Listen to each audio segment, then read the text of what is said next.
Amy, I have an itch and it is for a spicy dark romance and I need one bad. I have the book for you. It is A Reign of Shadows and Endings by Melissa K. Rorick. It was an instant New York Times bestseller. It was a huge indie hit on BookTok, and I think it is right up your alley. It seriously has some of my favorite tropes, like shifters, vampires, witches. You know how I feel about vampires. There can never be enough. It has the best morally gray characters, fated mates, meddling gods, forced proximity, touch her and die. One bed, one horse, he falls first. Enemies with benefits. I love enemies with benefits. Don't tell me your feelings at all. Just ravage me, please. I need to read this immediately. I love that there's even LGBTQ rep. The series overall features romantic relationships like MFM polyamory, MM, and FM. Give it all to me. You know how I love to feel devastated by reading a book? A Reign of Shadows and Endings is it. And if you're like Jack and I and you love special editions, there is a gorgeous deluxe version with stenciled edges, foil details, and full color character arc from Kensington Publishing. It is, in fact, in my heart currently. We're so excited to read it, and you can too. You can find A Reign of Shadows and Endings by Melissa K. Rorick wherever books are sold in print and in ebook. You can also find Melissa online at her website, melissakRorick.com, at Melissa_K_Rorick on Instagram, and at author Melissa K. Rorick on TikTok. That's ROEHRIC. This episode is brought to you by Fox One. Watch all 104 matches of the FIFA World Cup live in 4K for just $19.99 a month with 3 days free. Build your own multi-view, choose up to 3 streams, and follow player spotlights. Stay on top of every moment with live stats, highlights, and instant replays. The FIFA World Cup, streaming live on Fox One. Offers are subject to change. See fox.com for complete terms and conditions. Ryan Reynolds here from Mint Mobile. I don't know if you knew this, but anyone can get the same premium wireless for $15 a month plan that I've been enjoying. It's not just for celebrities. So do like I did and have one of your assistants switch you to Mint Mobile today. I'm told it's super easy to do at mintmobile.com/switch. Upfront payment of $45 for 3-month plan, equivalent to $15 per month required. Intro rate first 3 months only, then full price plan options available. Taxes and fees extra. See full terms at mintmobile.com.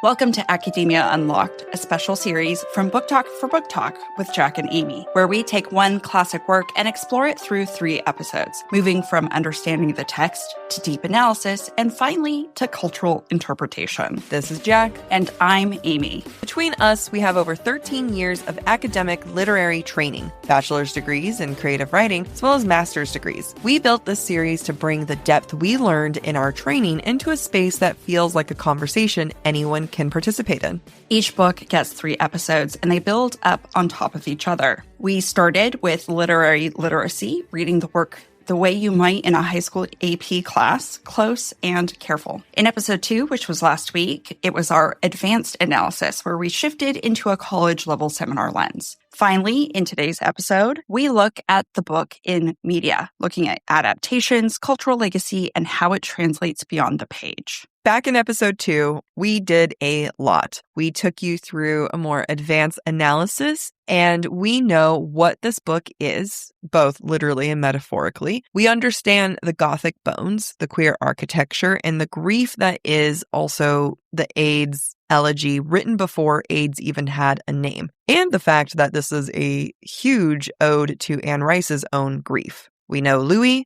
and we know what he's searching for and why he will never find it, because he didn't talk to a woman. Yeah. So now the question is, what happens when Hollywood gets its hands on this masterpiece? Because Interview with the Vampire has been adapted twice in major ways, once in 1994 as a big-budget film starring Tom Cruise and Brad Pitt, and again in 2022 as an AMC prestige drama that is honestly one of the most thoughtful literary adaptations, in my opinion, on television right now. And they also could not be more different from one another.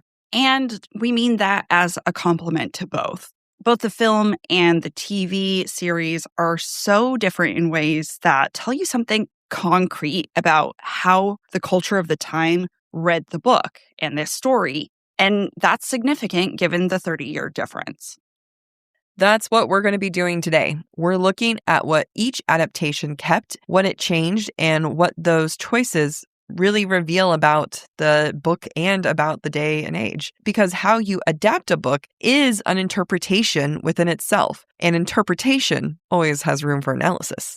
So let's get started with the 1994 film with Tom Cruise and Brad Pitt. And also Christian Slater and Antonio Banderas and Kristen Dunst, like star-studded cast. It really is. I finished watching it for the first time. 40 minutes ago. I was supposed to watch it last night. We got busy. And then as I was getting ready for work this morning, I was like, oh, let's watch it. So the 1994 film was a major event. Anne Rice adapted her own novel for the screen, which matters. And we're going to get into why that matters. And the casting caused one of the great pre-release controversies in Hollywood history. Tom Cruise as Lestat. The internet did not exist yet in the way that it does now, but Anne Rice herself took out a full-page ad in Variety, the magazine, protesting the casting. She thought Cruise was wrong for the role. Too American, too clean, too Tom Cruise. I actually really do love his Lestat. Do you? He did a great job. Yeah. They're both great in different ways, which we'll talk more about. But Anne Rice eventually saw the film and then she took out another ad saying she was wrong. I respect it. Honestly, it's one of the best things to happen in the history of literary adaptation, I think, where it's like the writer comes out and goes, no. And then also respect to her for coming out and being like, my bad. Yeah. It was great. So what does the 1994 film get right? Well, first, it's the atmosphere. New Orleans, it's lush, it's decadent, and it's rotting in exactly the right way. Cinematographer gives the film a golden, dark palette that feels like candlelight the entire time, which is what they're living in because they don't even get electricity until much later. And it's like it's illuminating this decomposing environment. It's really beautiful. Brad Pitt as Louis. He carries the novel's most essential quality, and that's his exhaustion. He is both man and vampire who cannot find a reason to keep going, but keeps going anyway. Pitt plays this with a stillness that is completely right for the character, and quite frankly, I think paved the way for his role in Meet Joe Black. Oh, yeah. Okay. As someone who's only seen clips of Meet Joe Black and never seen the actual thing. Oh my God. All of the films that shaped who I am, and you have denied them the honor of watching them. This is like how I feel about most of the things in the 2000s that you missed out on. That's true. Claudia is played by Kirsten Dunst, and I was really amazed by her performance as a child. I hope this is marked as one of like the great child performances in Hollywood history. Dunst was 11 when filming began, which is kind of trippy because she definitely looks younger, but that's also the point.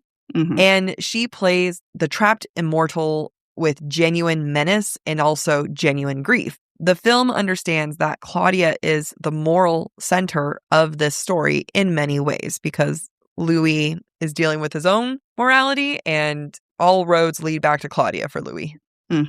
Rice, having written the screenplay, preserves the philosophical register of the book. Louis still asks the big questions and still refuses the easy answers, just like he does in the novel. The film does not diminish or dilute the existentialism to make it more palatable. In a lot of ways, it felt more heightened for me watching it. The frame narrative is still intact. We open in present-day San Francisco. Louis talking into a tape recorder, and the film keeps its primary structure. I will say, as I started watching it, because I rented it on Prime, and sometimes like Prime, if you squiggle the screen, it tells you like little trivia. And one of the trivias that I saw is that in order to get their makeup done just right, the cast would have to hang upside down for 30 minutes so that their veins could start to bulge and they could trace where their veins were. How miserable. And they would have to do that a couple times for makeup. That sucks. That's according to Amazon Prime trivia. So I hope they're right. But I mean, I hope they weren't doing that to Kirsten. She's just a baby. Yeah. Maybe she only needs to hang upside down for 3 minutes because she's so tiny. Yeah. So what does the 1994 film flatten or lose in its adaptation? First off is the queerness. Just like in the novel, any queerness is understated, but in the film, it softens it even more. Any sense of intimacy between Louis and Lestat reads more like rivalry and codependency rather than domestic partnership. The AIDS era subtext, therefore, is also muted, possibly because in 1994 Hollywood, we're not really comfortable as a society to integrate that narrative. Because I had watched the TV show first and I'm very much like, this is queer. I felt like I picked up some subtext with it, but I just think the chemistry between Brad Pitt and Tom Cruise was really good. And honestly, it gave me the same vibes where, trigger warning, explicit content discussion, like porn where it's like a threesome, but with two guys. It's kind of similar where it's like, you gotta be cool into it if you're going to have, Yeah. Anyway, Armand, Antonio Banderas, beautiful man, plays Armand as far older than the character in the novel, where Armand appears to be more like a teenager. But honestly, not mad. I'm okay with it. The novel's Armand is disturbing because of that youth, and the film loses this dimension, which I never really registered how young Armand looked like in the book because I just kept imagining something else. And now it's a little creepy, but that's okay. Louis' interiority. Now, of course, in the novel, because we're getting his perspective, we get his consciousness on every page. In the film, which is an external medium, even with voiceover, we lose some of the texture of his torment, but we have the visual of his torment. So it's kind of a trade-off. The book's Louis is a man drowning in his own mind, where the film version of Louis is a man who looks sad, but you know what? It still tugs at my heartstrings. The ending. The film adds a scene, which is a perfect scene to add, where Lestat attacks the boy journalist and reemerges in the modern world driving through San Francisco. It's a crowd-pleasing moment that kind of undercuts the devastating ambiguity of the novel's closure, but I'm not mad at it. Because I saw the film before I ever read the book, I was like, wait, but I like the film ending better. Yeah, to me, that's canon now. That's headcanon. Yeah. So one quick note about this adaptation. It is unusual for a novelist to adapt their own work, and the results here are kind of instructive. Rice preserved what she loved, the philosophy, the atmosphere, the emotional arcs, while smoothing over what the novel left unresolved. That's, for example, the queerness. The queerness in the book operates through implication, and Rice's screenplay keeps that implication but doesn't really lean into it. Given the time frame, that was probably more practical decision rather than an artistic one. So, speaking of that, AIDS lens.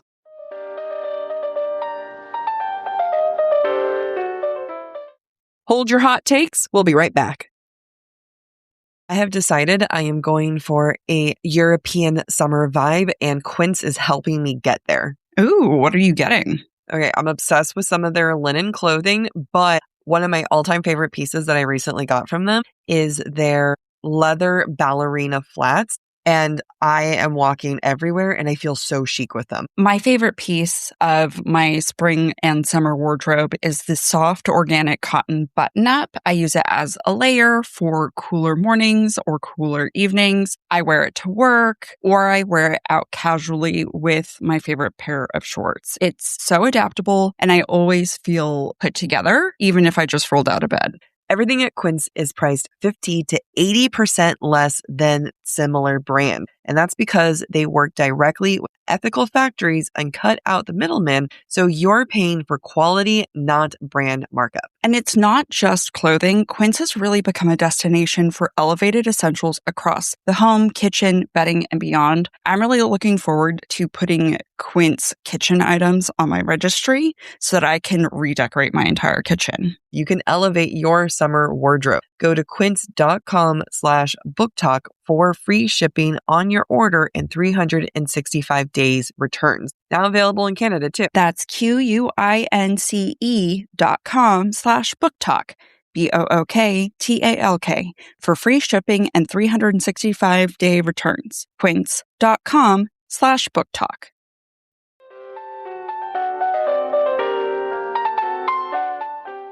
Yeah, so let's look at the film through the lens of the fact that a lot of people can relate to the AIDS epidemic with this book, even though the book was written before the epidemic had a name. The film was released at the absolute peak of the AIDS crisis in 1994. It is the year before combination antiretroviral therapy became available, when deaths were still catastrophic, and it still was very much in the forefront of everyone's mind. Queer audiences and critics received this film as something that spoke to their community's grief, even though it wasn't explicitly coded. The images of beautiful young men dying, being abandoned, enduring, all resonated with those living in their present. Yeah, we were babies at this point. We were little. Yeah. We were little. 5. We're I was just living in China. I was 4. I was living in the United States. We were just Google.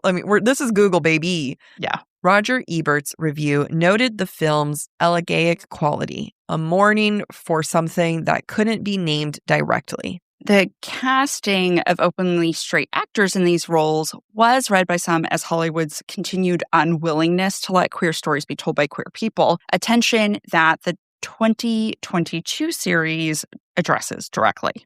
So now we're going to jump 30 years into the future. It's 2022. AMC premiered a new adaptation of Interview with a Vampire, and it made a choice in the first episode that changes everything. Louis Dupoint-Dulac is now a Black man in the series. He's played by Jacob Anderson, who you may know as Grey Worm from Game of Thrones. Actually, I did not know that. It was surprising when I was like, oh my God, it is you. And the setting has shifted from a French Creole plantation to Storyville, the red light district of New Orleans, in the early 1900s, which is almost 150 years later than the original setting of the novel. Louis is a Creole businessman who runs gambling houses and brothels. And the show makes Lestat and Louis explicitly, unambiguously romantic. It's not subtext. It's not implication. It is a love story, and the show opens with them as a couple. And obviously, I'm obsessed with the TV show Lestat, as I've said many times. I'm like, Brad Pitt's the only one that I'm okay with. So here's what the 2022 series gets right. The explicit queer love story. Louis and Lestat are a couple. Their dynamic has all the passion, cruelty, tenderness, and codependency that the novel encodes. But the show doesn't ask you to read between the lines. This is the adaptations that AIDS-era readers deserved in a lot of ways because it is explicit. There's a lot of racial recontextualization happening. By making Louis a Black man in Jim Crow New Orleans, it's not a cosmetic change. It adds an entire layer of meaning. Louis' experience of being other, of being exploited, of existing in a world that has decided what he is before he even opens his mouth, now has a historical and political dimension the original novel gestures at, but never fully inhabits with a white protagonist. I really like the change that they made with it, and I think what they did with it was more than just, here we go, we're making him a Black man. It's what does that do to Louis as a character? And it truly adds depth, but doesn't change him because all of that was there to work with. Yeah, I completely agree. One of the things when I was watching the series, and what I appreciated about it is it adds another layer to the power dynamics that heightens the way Louis feels entrapped in his relationship with Lestat. Yeah. That just expanded on the meaning and improved the meaning of that dynamic rather than taking away from it. Yep. Now, the framing device is modernized and expanded. The interview ends up taking place in present-day Dubai with a slight reference to the COVID pandemic, and Louis is older, more guarded, and clearly editing his story. The show is explicitly about the unreliability of testimony in a way that the novel implies but doesn't really dramatize. Sam Reed as Lestat, my beautiful baby boy. Reed plays Lestat with a full emotional range that makes him genuinely seductive and also very terrifying. This is a very complex Lestat. I also don't think that it takes away anything from Tom Cruise's Lestat. I think they both play with each other very nicely. I think both of them grasp elements of Lestat's being a loose cannon and just laughing at life. But yeah, but very rarely have I ever encountered a character played by two different actors that I'm like, no, I'm actually happy with both, but separate. Sam Reed's Lestat is charming in a way I would expect Lestat to be, where Tom Cruise's Lestat is volatile. Yeah. I mean, not to say Sam Reed's Lestat is also volatile, but he plays the devil with an angel's face really well. Yeah. Where Tom Cruise had a different chaos that I felt was appropriate. Sam Reed made me think maybe blonde men are okay. Yeah. Yeah. Mm-hmm. I've always been into blonde men. That's a problem.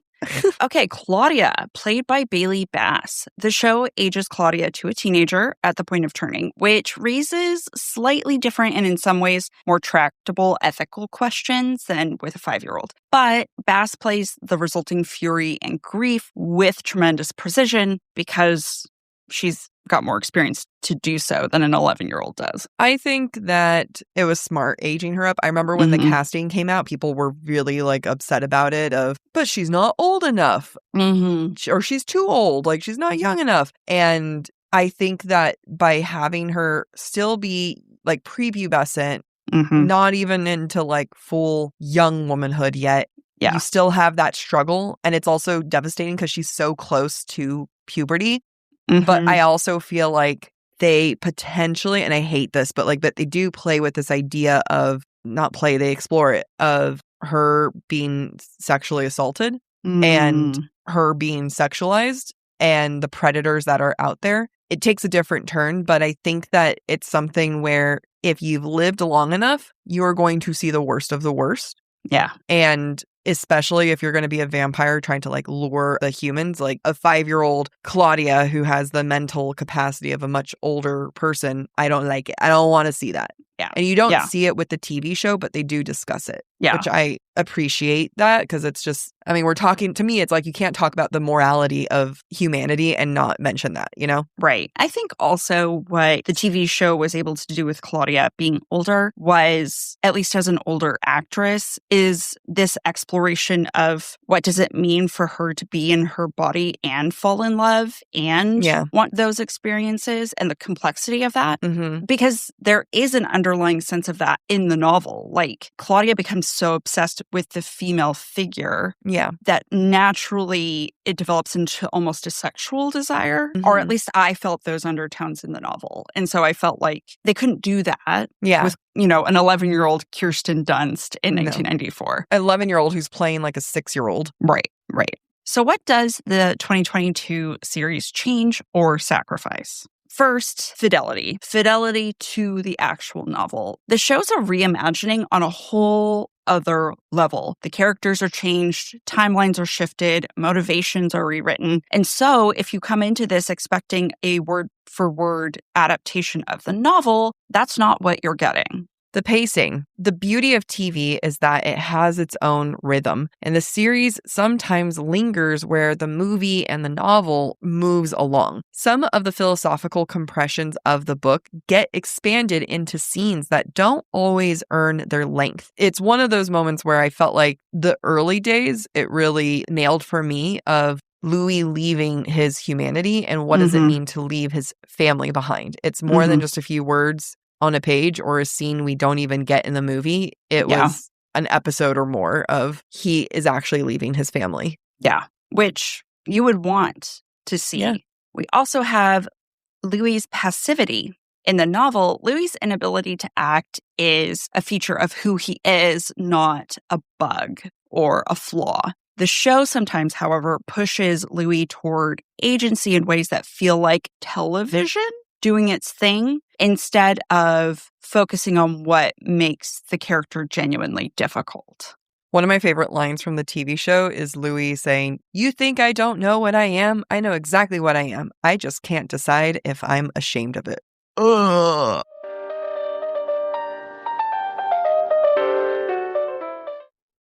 Insert sponsored subplot here.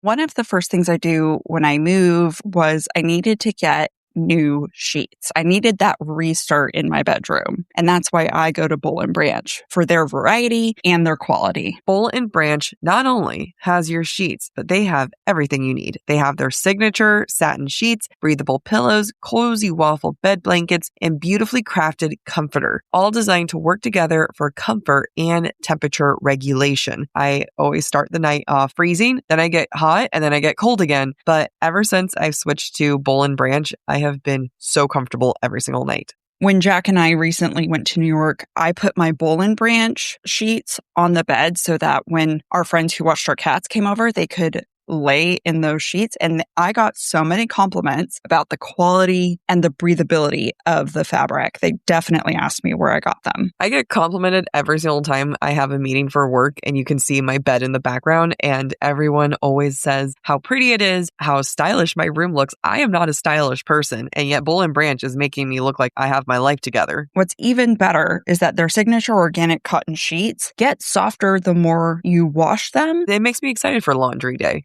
Upgrade your sleep with Boll & Branch. Get 15% off your first order plus free shipping at bollandbranch.com/booktalk with code BookTok. That's Boll & Branch, BOLLAND, branch.com/booktalk, BOOKTALK, and use code BookTalk to unlock 15% off. Exclusions apply.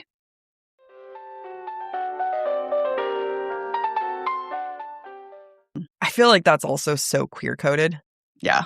Oh, yeah. Oh, yeah. You know? Mhm. Let's talk a little bit more about the racial recontextualization and why it works with the adaptation. Making Louis Black in Jim Crow South doesn't contradict Rice's novel. It actually deepens it. The novel's Louis is already someone who exists outside every sanction structure, who is exploited by Lestat, who cannot access the protections available to the dominant culture. Placing that experience in the body of a Black man in 1900s Louisiana makes this metaphor more impactful and honest. The show is saying this is what the story was and has always been about. Now let's take a look at the queer lens and the AIDS lens when examining the 2022 series.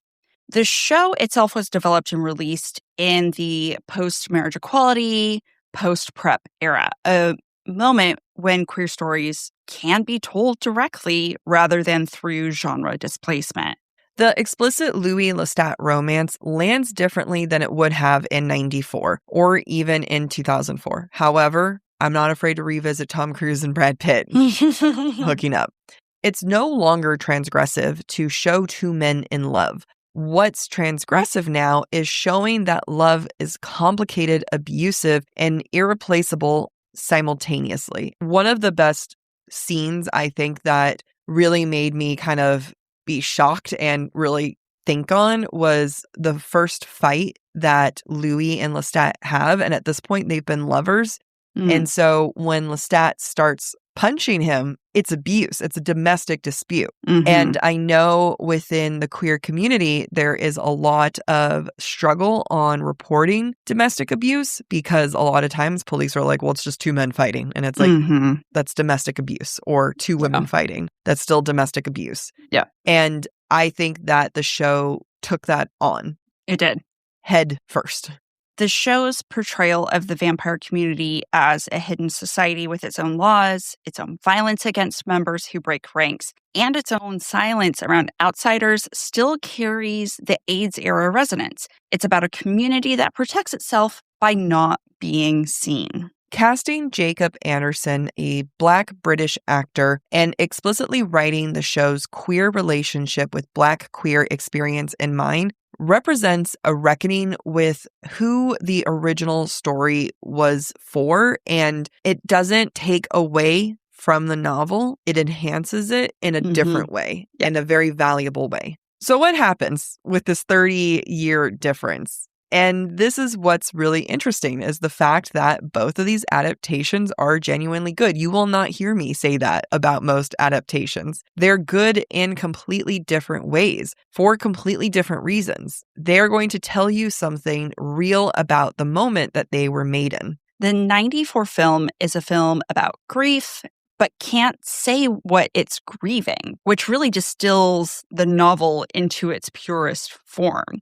It's beautiful and mournful, and it puts two really big stars from Hollywood into a story about men who can't leave each other, but can't say why or what they are to each other. And it does this all in 94 at the height of the AIDS crisis with the full weight of that context pressing in. But it never breaks frame. It holds it and honors the book without taking on some harder topics.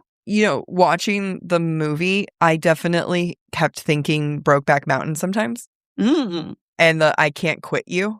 And there was something very romantic between Lestat and Louis, even between Tom Cruise and Brad Pitt. Like, even when Tom Cruise turns Brad Pitt into a vampire, they're both breathing really heavily. And it's just like the angles that they get of sucking blood and everything. It just felt very intimate in a way that Antonio Banderas did not have that same chemistry with Brad Pitt. No, unfortunately not.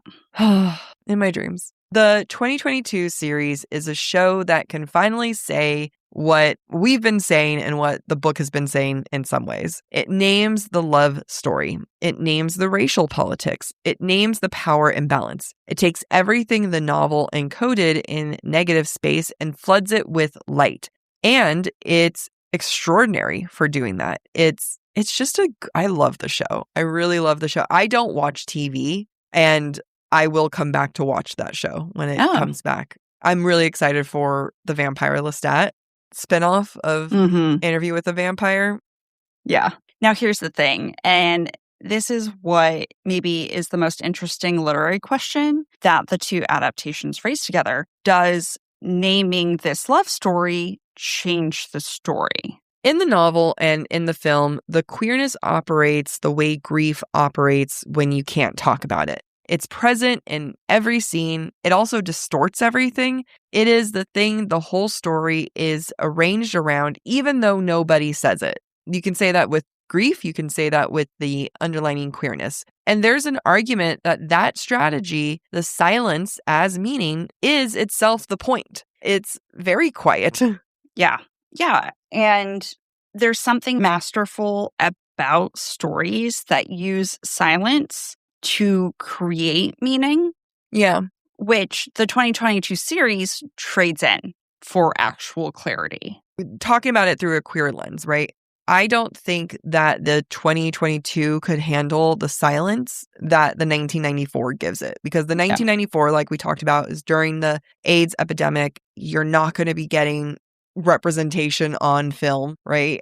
And I think that the silence, I'm not saying it's a good thing. I'm just saying that it matches the time. Right. That silence could not have worked for 2022. And it makes me happy to know, like, some progress had happened. Thank God. Yeah. I appreciate what it accomplished given the time in which it was created. 94 film, the novel. Yep.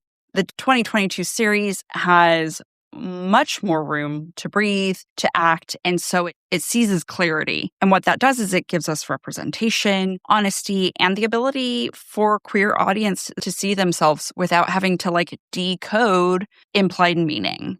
Neither of these approaches are wrong. They're doing different themes with the same material. And the fact that both exist, that we still have the 1994 film as if they were to get rid of it, but that it's still relevant, and the 2022 series means we get a full range of what the story can really be.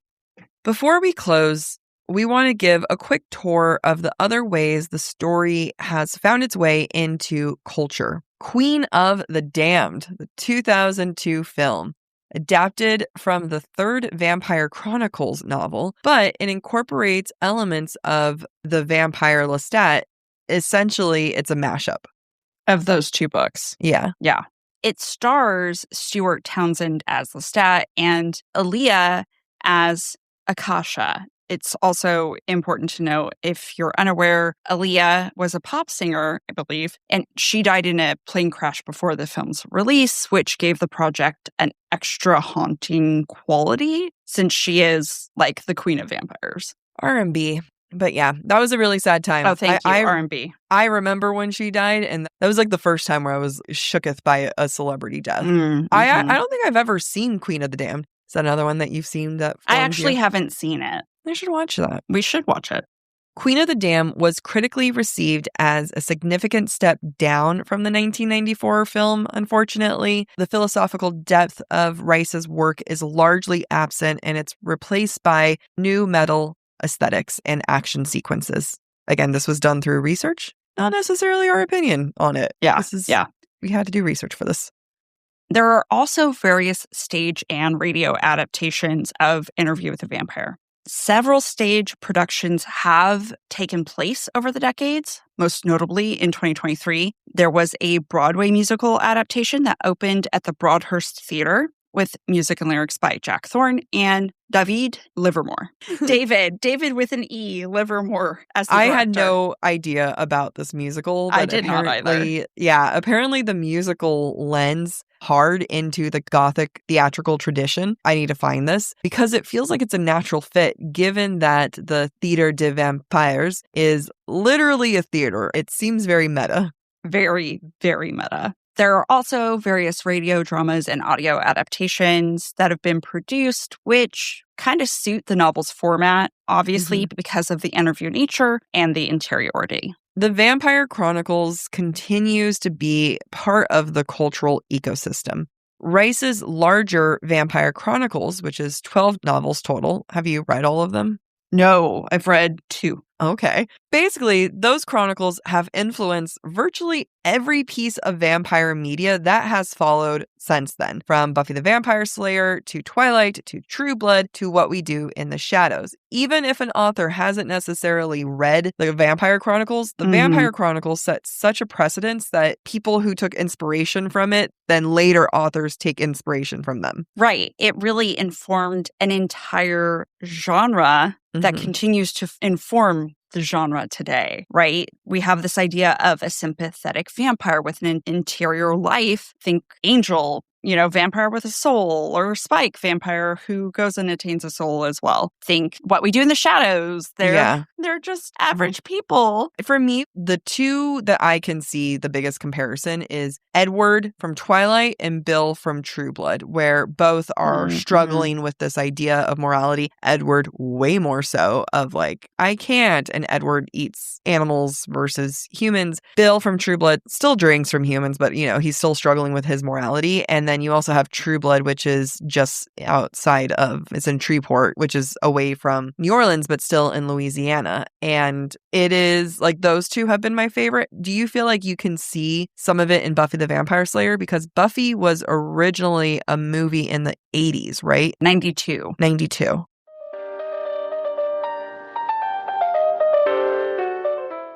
This is the part where the budget shows up. Need a laptop that's built to perform and designed to last all day? Select Windows 11 PCs starting at $499.99 are now at Best Buy. Learn more at bestbuy.com. Best Buy. Imagine that. 33 days, 33 episodes. Join me, Max Rushton, and our expert team of soccer journalists every day of the World Cup for analysis, drama, and everything in between. World Cup Daily. Listen on Spotify now or watch full episodes on YouTube.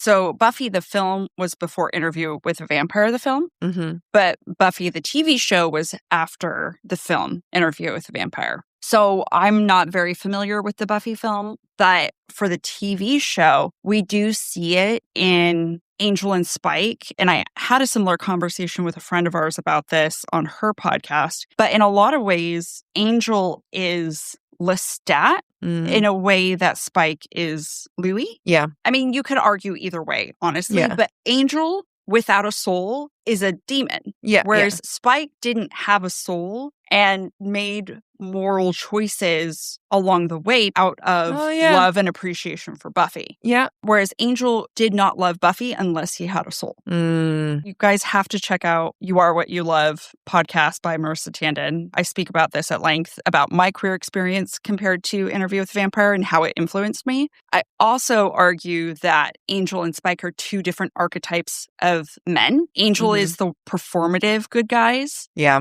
Spike is the good guys who are still learning how to be good. Yeah. How would you say, I mean, give us a little teaser. How do you feel like this impacted your queer journey? So I watched Interview with the Vampire at a time in my life where I was still very religious. My parents were still very religious. I don't know why they let me watch Dracula and Interview with the Vampire when they wouldn't let me watch like Matrix and other like violent shows.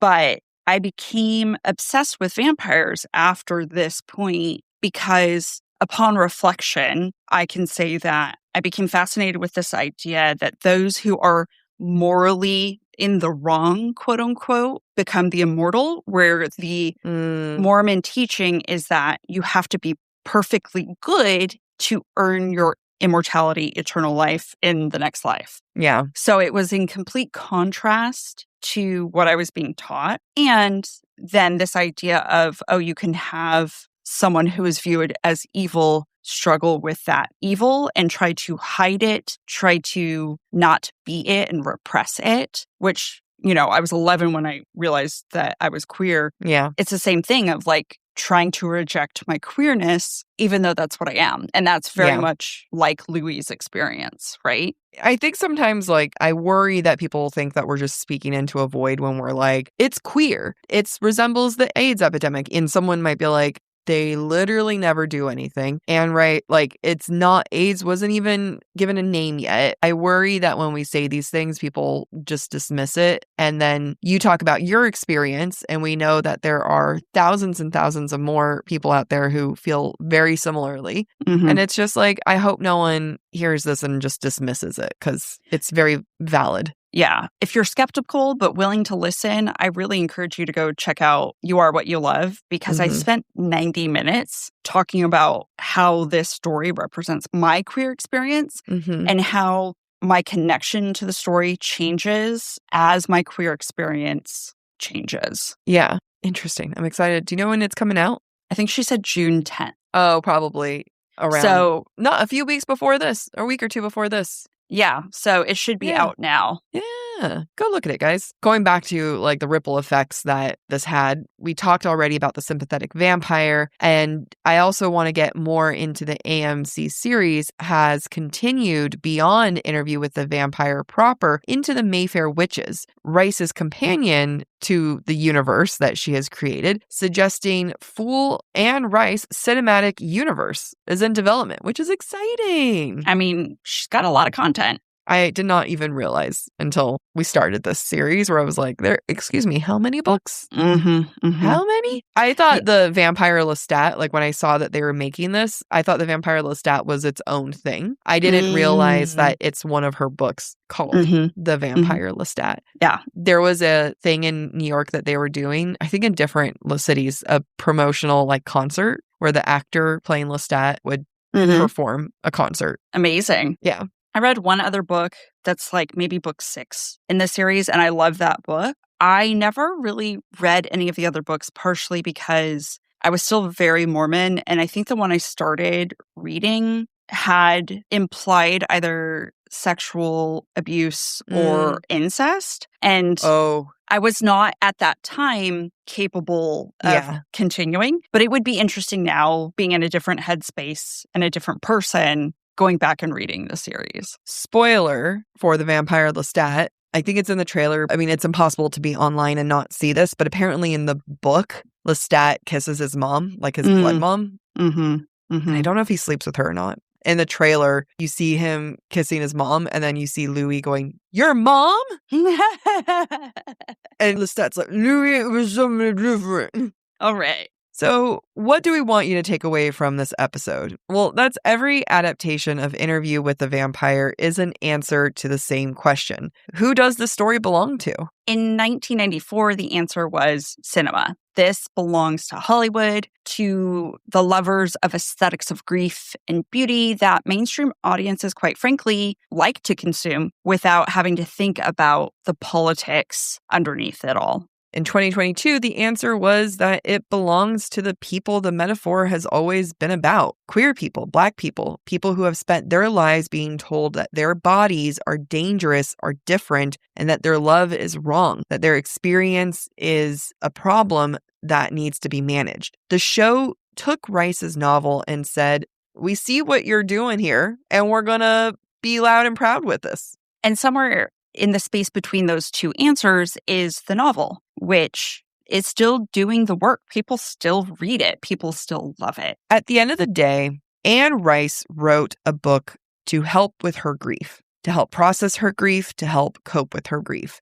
And it was done in a way where it is expressed through a character who never was going to have their story told. It's done through a character that says it to the boy who doesn't understand what he's trying to say. It is said in a way that's almost about the failure of testimony. And what's fantastic about it is that this book was not a failure, and that Anne Rice's grief for her own daughter ended up being spread far and wide and ended up being something that so many people could relate to and love. And that is testament to true literature.